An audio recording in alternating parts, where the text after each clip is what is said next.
देव आहे की नाही हा प्रश्न हजारोंच्या वर्षापासून मानवाला पडलेला आहे. काही म्हणतात देव आहे, काही म्हणतात देव नाही. पण सत्य काय आहे? आपण आज या प्रश्नाचं उत्तर देण्याचा प्रयत्न करूया या व्हिडिओमध्ये. हा एक प्राचीन आणि गहन प्रश्न आहे ज्यावर विविध धार्मिक, तात्विक आणि वैयक्तिक दृष्टिकोन आहेत.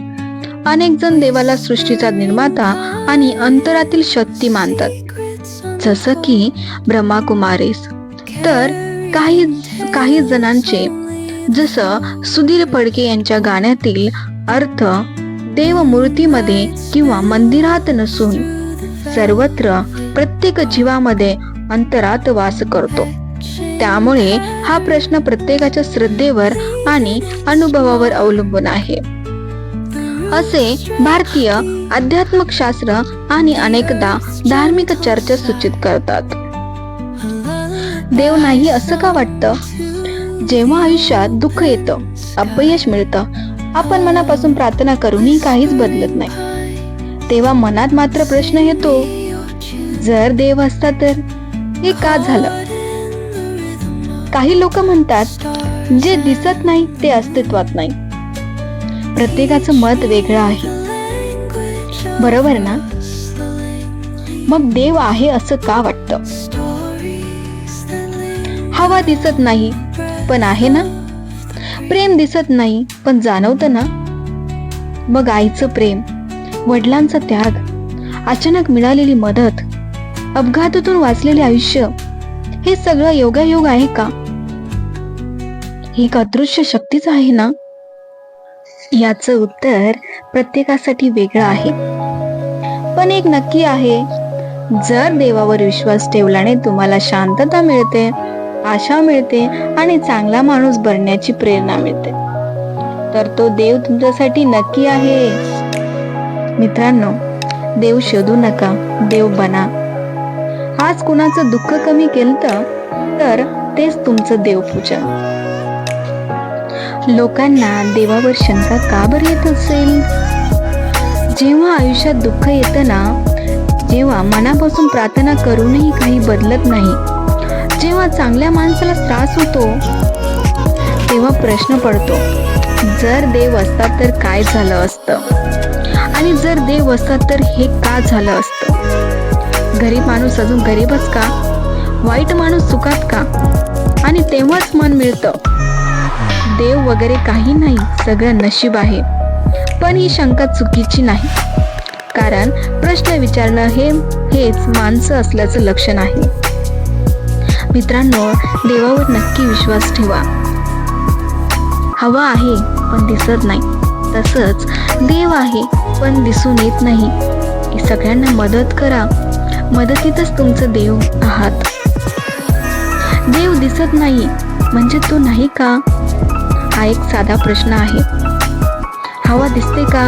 नाही ना, पण श्वास घेता येतो ना? प्रेम दिसतं का? नाही, पण ते जाणवतं ना? विचार दिसतात का? नाही, पण आयुष्य बदलतात ना? मग जो दिसत नाही तो अस्तित्वात नाही, हा नियम कुठून आला? कदाचित देव दिसत नाही पण अनुभवायला मात्र नक्की मिळतो. देव म्हणजे मूर्ती. खूप लोक देवाला मूर्तीमध्ये अडकवतात. कोणी म्हणतं माझा देव खरा, कोणी म्हणतं तुझा देव खोटा. पण सत्य असं आहे की मूर्ती ही फक्त माध्यम आहे. देव म्हणजे आईचा निस्वार्थ प्रेम, वडिलांचा न बोलता केलेला त्याग, संकटात मिळालेली अनोळखी मदत, अपघातातून वाचलेले आयुष्य. जर हे सगळं योगायोग असेल तर योगायोग खूप शहाणा आहे. लोक मंदिरात देव शोधतात, मशिदीत, चर्चमध्ये देव शोधतात. पण एक प्रश्न, देव तिथेच असेल तर वाईट विचार मनात कसे येतात? सत्य असं आहे, देव तो आतल्यात आहे. तुमचा विवेक, तुमची सद्बुद्धी, चांगलं वाईट ओळखायची शक्यता, तोच देव आहे. देव मानणं म्हणजे फक्त पूजा करणं नाही. देव मानणं म्हणजे चुकीच्या वेळी चुकीचं न करणं, कुणाचं दुःख पाहून हात पुढे करणं, देव मानणं म्हणजे संकटातही माणुसकी न सोडणं. जर देवावर विश्वास ठेवल्याने तुम्ही चांगले माणूस बनत असाल तर तो विश्वास खूप मोठा आहे. मित्रांनो, तुम्ही नक्की देवावर विश्वास ठेवा. खरंच विश्वास ठेवा, कारण देव हा चराचरात आहे. तुमच्या समोर देव कुठल्या रूपात मध्ये येईल हे तुम्हाला सुद्धा कळून येणार नाही. आपण देव देवाऱ्यामध्ये ठेवतो किंवा मंदिरात ठेवतो, पण देव देवाऱ्यात किंवा मंदिरात नसून तो आपल्या कृतीतून आणि विचारातून दिसतो, असा काही लोकांचा मतप्रवाह आहे.